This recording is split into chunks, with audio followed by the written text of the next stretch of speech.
자, 오전의 말씀의 제목이 뭐였죠? 우리는 복음의 제사장입니다. 자, 별처럼 빛나는 인생. 자, 옆에 사람과 인사하시겠습니다. 당신은 복음의 제사장이십니다. 아멘. 자, 오후의 내용과 같은 내용이기 때문에 제가 더 얘기는 안 하겠습니다. 우리 로마서 1장 16절이죠. 이제 네 번째 훈련입니다. 네 번째 마지막 훈련인데 어떻게 복음을 전할 것인가? 자, 로마서 1장 16절 한번 같이 읽겠습니다. 복음은 모든 믿는 자에게 구원을 주시는 하나님의 능력이라. 아멘. 믿으십니까? 그래서 우리 교회에 복음을 믿고 구원받은 자의 증거가 충만하길 기대합니다. 그렇게 주실 것입니다. 약속이기 때문에 복음을 믿는 자들에게는 그 구원받은 증거가 그들의 삶 가운데 드러날 것입니다. 제가 어제 저녁부터요. 또 오늘도 이제 또 강도사님이 그 찬양을 정하셨는데 어제 저녁에 다니엘 기도에 첫 번째 찬양을 듣는데 빛의 사자들이었더라고요. 그다음에 또 오늘도 이제 빛의 사자들인데 제가 고등학교 때 복음 서클을 만들었습니다. 동아리를 우리 클럽을 만들었는데 그 이름이 빛의 사자들이었어요. 그래서 고등학교 때 전도 엄청 많이 하고요. 점심시간 때 혹시 옛날에 십자가라는 드라마 아세요? 십자가 만들어서 이제 예수님이 십자가 지고 올라가 못 박히고 죽고 그래서 이제 복음 전하는 그런 드라마가 있거든요. 10분짜리. 그거를 저희가 연습해서 점심시간 때 그 학교 운동장에서 한 거예요. 그리고 찬양 부르면서 돌아오라고 다 예수 믿으라고. 당장 그 다음날 이제 교감 선생님한테 제가 불려가고 야 네가 그러면 어떻게 해? 그러면 야 불교 믿는 애들이 불상 갖다 놓고 교회에서 학교에서 목탁 두들기면 그거 어떻게 하라고 네가 그러고 있냐고. 그래서 알겠다고 뭐 그러고 넘어갔는데요. 근데 학교에 얼마나 부흥의 역사가 일어났냐면요. 저희 반 중에 반 이상 애들 교회 나가고요. 그리고 그 점심시간 때 방송부를 저희가 다 장악을 해갖고 찬양이 다 나가요. 점심시간 때 매일 찬양이 나가요. 음악이 본래 세상 음악 들려주는 시간인데 찬양이 나가요. 아무도 거기에 대해서 의의를 제공한 사람이 없습니다. 왜 그럴까요? 이미 흑암의 권세가 꺾여서 그래요. 고등학교 3학년 때는 제가 친구한테 복음을 이렇게 얘기했는데 이 친구가 관심이 있더라고요. 그러니까 그때 뭐 복음 제시를 뭐 정확히 할 수 있는 건 아니니까 어느 정도 제시를 하고 그 기억나시죠? 기도원 성경에서 주시는 파란 거 신약 성경 그거가 이제 학생들이잖아요. 돈이 없잖아요. 우리한테 성경이 비싼 거거든요. 지금도 마찬가지라서 학생들한테 성경이 비싼 거예요. 그래서 조그만 거 해갖고 그때 돈으로 한 3,000원인가 2,000원 하는 거 막 나눠주는 사람도 있으니까 그거 받아갖고 걔 하나 쟤 하나 하고 둘이 이렇게 점심시간 때 성경을 읽다가요. 시간이 너무 짧아갖고 야간 자율학습 시간 저녁 10시에 끝나서 같이 읽자고 했더니 저 둘이 읽었거든요. 그 친구들이 와서 뭐 읽어? 이러는 거예요. 그래서 더 갔다가 같이 읽었는데 저희 반 60명 중에 30명이 남아서 저랑 같이 성경을 읽었습니다. 저녁에 10시부터 한 10시 반 40분까지 1시간씩 저랑 성경을 같이 다 읽었어요. 가르칠 수 없으니까 그냥 같이 읽은 거예요. 참 되게 돌이켜보면 성령이 되게 많이 역사하셨던 것 같아요. 그게 다른 이유가 없는 것 같아요. 복음에 대한 열정과 사랑 그리고 그에 받은 은혜 거기에는 단순하게 성령이 역사하십니다. 그래서 예수원교회가 우리의 능력으로는 절대 불가능합니다. 사실은 이제 우리의 좋은 행위를 가지고 빛과 소금의 역할을 감당해야 되는데 아무리 99% 빛과 소금의 역할을 해도 1%만 잘못하면 세상 사람들한테 공격받습니다. 사실은 결론적으로 말하면 우리가 해야 될 일이고 우리의 책임이 있지만 결국 그거 열매는 하나님이 하셔야 되는 거예요. 성령이 역사하지 않으면 불가능합니다. 성령이 역사해야지 사단이 꺾이고 막 불신앙이 꺾여야지만 그 1% 태클 걸던 사람들도 아무 말 안 하는 거예요. 성령이 역사하지만 안 됩니다. 그래서 온 교회가 20일 이 기도 동안에 이제 함께 계속 기도하시기 바랍니다. 그래서 기도하시면서요. 영적 돌파하셨잖아요. 제가 볼 때는 가장 돌파해야 될 게 복음이 회복되어지고 전도가 회복되어지고 그리스도에 대한 사랑이 회복되어지길 바랍니다. 그래서 결국에는 복음에 대한 믿음이 회복되어지는 거예요. 사실 저는 다락방 가서 뭐 복음 깨달았다 이런 소리 하는 사람 되게 싫었거든요. 왜냐하면 저는 그냥 그리스도에 대한 복음에 대한 믿음이 회복되어졌어요. 사실 결국은 그거거든요. 그리스도와 이 참 복음에 대한 믿음이 회복되어져야 돼요. 이 믿음을 믿고 순종하고 담대하게 현장에 나가면 성령이 역사할 수 믿습니다. 그래서 기도하시고요. 기도하자면 안 돼요. 왜냐하면 우리 안에 너무 많은 세상 게 있고요. 너무 많은 생각들이 복잡한 게 많습니다. 그거를 내려놓는 방법은 하나님께 기도해야 합니다. 기도하면 성령이 역사해 주시죠.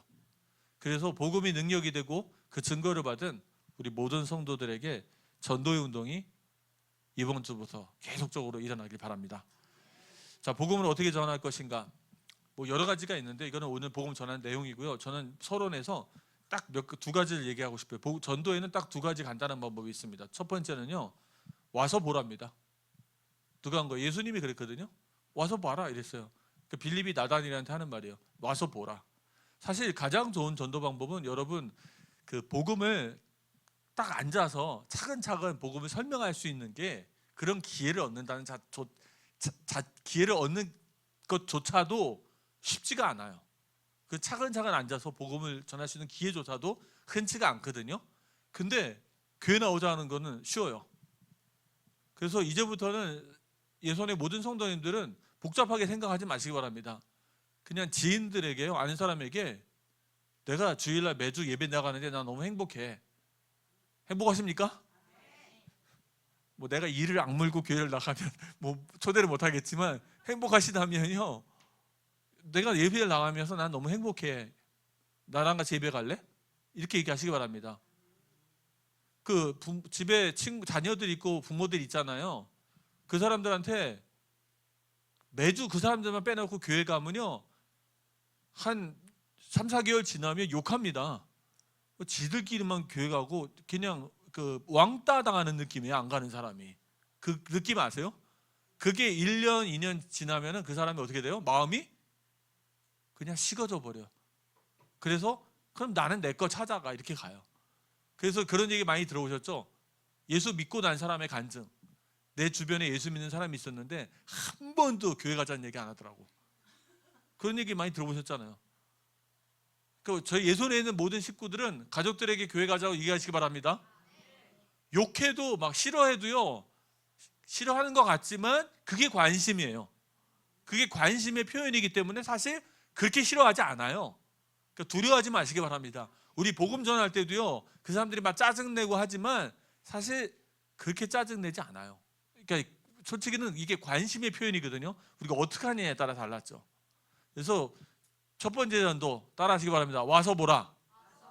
그러니까 편하게 초청을 계속하세요. 오늘도 목사님 얘기하셨잖아요. 초청하시면 돼요. 그러니까 복잡하게 생각할 거 없습니다. 전도에 가장 좋은 거는 그냥 교회 데리고 오는 겁니다. 그래서 저희가 이제 어렸을 때도 중학교 때 2학년 때도 제가 저희 반 애들을 다 교회 데리고 왔어요. 고등학교 3학년 때는 반 애들을 반 정도는 같이 성경 공부하고, 2학년 때는 반 정도 교회를 데리고 나왔는데 다 그거예요. 교회 데리고 그냥 교회 가자. 우리 교회 가자. 이렇게 데리고 나온 거예요. 한 번은 교회 가자고 애를 막 꼬시는데 옆에 있는 놈이 찾아와갖고 너네 뭐해? 막 이러면서 괴롭히는 거예요. 복음을 못 전하게. 그래서 제가 너무 열받아갖고 가고 막 두들겨 팼거든요. 걔를 막 때렸어요. 때리고 막 화가 나갖고. 그러고 나더니까 걔가 다른 교회 나가더라고. 그러니까 걔가 교회 나가고 싶었던 거예요. 근데 내가 걔한테 가자는 얘기 안 하니까 딴 애 따라서 딴 교회 나가더라고. 그러니까 저 애들이니까 모르잖아요. 저도 애 때니까. 그러니까 이게 사람들이요, 자기에게 관심 가져주는 걸 원합니다. 저희 이제 훈련을 받은 이 친구가 스위스에 전에 갔던 친구 오셨죠? 보셨죠? 그 남자 여자애.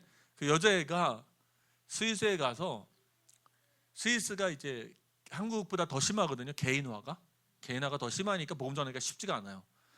맨날 앉아서 담배 피는 할머니가 있어요. 그 자기가 그 하숙집에, 그 기숙사 그 자취집에 할머니 주인이 계속 맨날 담배 피는 거니까 이 아이가 지나가다가 담배 피지 마시라고, 건강에 너무 안 좋다 그러니까 네가 뭔데 간섭하냐고 막 난리를 치대요. 그러니까 개인화.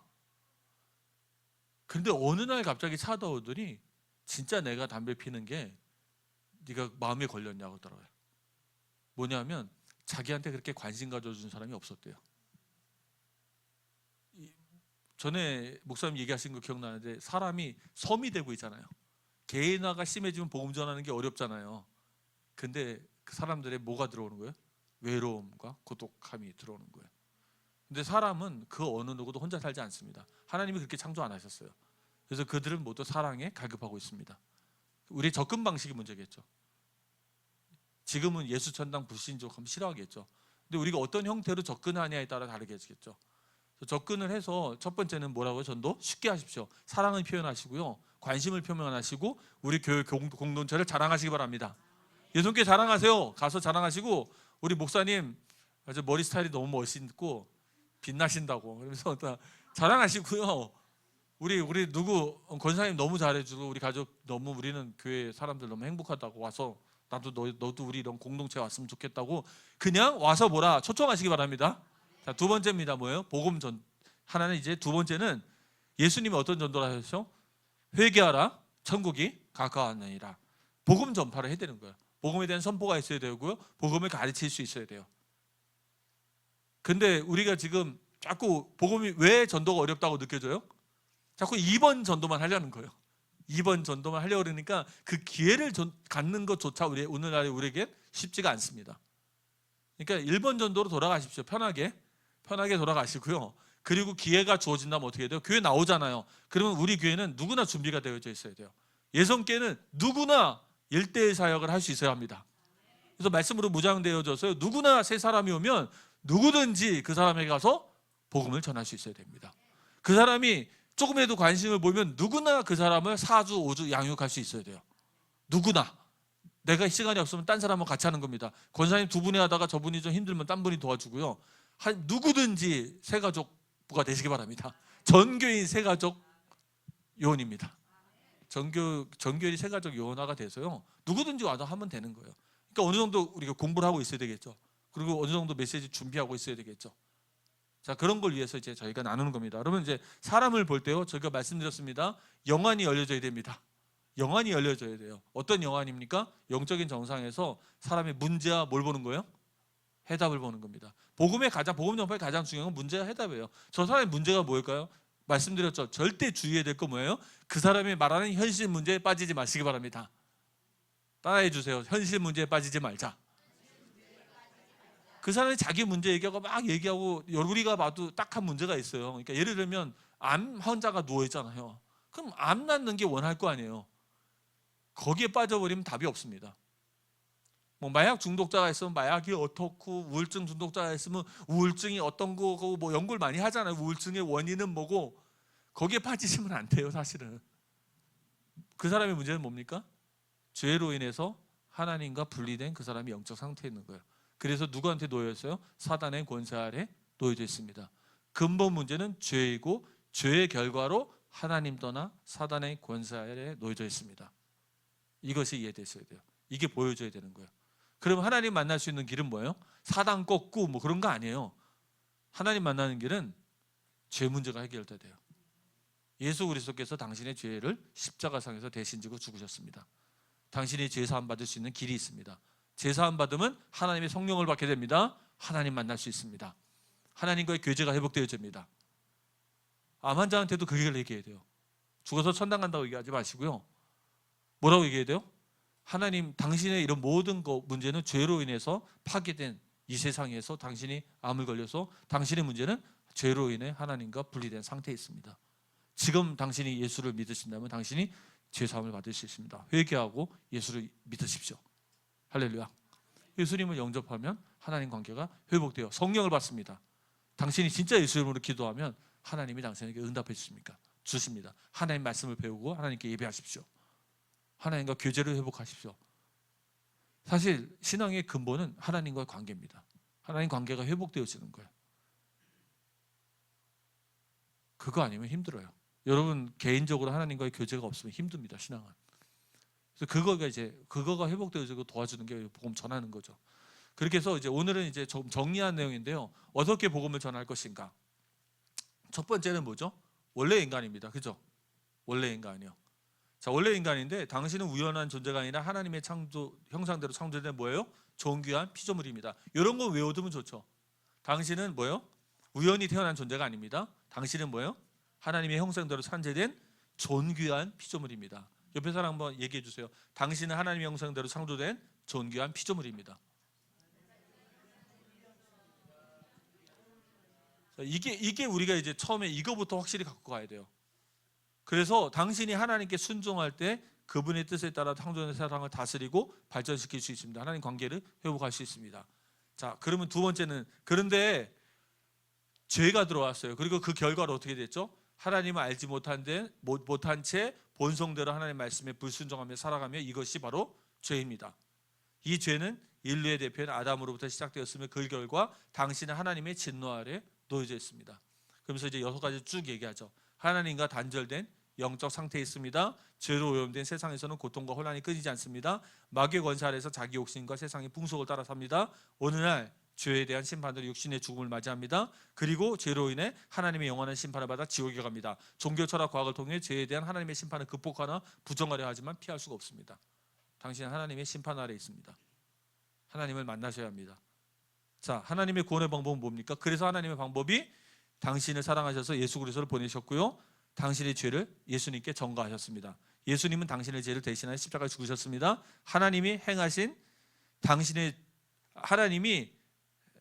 이것은 하나님이 행하신 당신의 죄에 대한 뭐예요? 심판입니다. 하나님이 십자가상에서 예수님을 당신의 죄에서 심판하셨습니다. 당신의 죄는 이미 십자가에 못 박혀 심판을 받았습니다. 예수님은 부활하셔서 지금도 살아계시며 당신에게 자신이 하나님의 독생자이심을 증거하십니다. 하나님이 당신에게 요구하십니다. 이제는 하나님은 당신에게 회개와 믿음을 요구하십니다. 회개는 죄를 인정하고 돌이키는 것입니다. 믿음은 예수 그리스도를 신뢰하고 영접하는 것입니다. 회개하고 믿으시겠습니까? 자, 그렇다면 하나님이 당신에게 약속하셨습니다. 예수님을 믿는 자는 죄사함을 받습니다. 성령을 선물로 받습니다. 신분이 하나님의 자녀가 되어 하나님 나라의 상속자가 됩니다. 성령 안에서 하나님과 교제하며 순종합니다.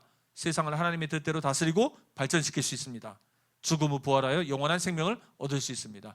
할렐루야. 이 내용들로 좀 정리를 해봤어요. 더 간단하게. 자, 뒤로 한번 보겠습니다. 뒤에 보면 십자가 이렇게 그림이 있잖아요. 가운데 있는 게 가장 중요한 게 무엇이죠? 죄입니다. 죄죠. 그로 인해서 오른쪽에 하나님의 진노 가운데 있습니다. 하나님의 진노가 뭐예요? 하나님과 단절되고 고통과 혼란, 세상의 풍속, 마귀 때문에, 그죠? 육신의 죽음, 영원한 심판, 노력과 실패. 그런데 왼쪽입니다. 하나님과 화목하면 어떻게 됩니까? 죄사함 받고 성령에 내주하고 하나님 자녀가 되며 하나님과 교제하며 세상을 다스리고 영원한 생명을 얻을 수 있습니다. 할렐루야. 그래서 복음을 정확히 조금 이해하셔서 증거하시기 바랍니다. 우리는 현장에 나가는데요, 기회가 되면 복음을 증거하시기 바랍니다. 복음을 선포하시고, 기회가 안 되면 어떻게 해야 돼요? 와서 보세요. 우리 예성교회에서 나왔습니다. 제가 복음을 증거하고 싶은데 시간이 되시면 제가 복음을 증거하고 싶습니다. 그리고 복음에 관심이 없다고 한다 그러면 어때요? 그러면 우리 교회 이거 주보하고요, 주보하고 물티슈 있잖아요. 그거 드리시면서, 저희 교회는 맨피스 타워 9층에 있습니다. 언제든지 오시면 그리스도 이름으로 환영합니다. 이렇게 주세요. 그렇게 주시고요, 기회가 되면 그 복음을 전하시고, 그래서 오늘 편하게 현장에서 많은 사람 만나고 얘기 나누시기 바랍니다.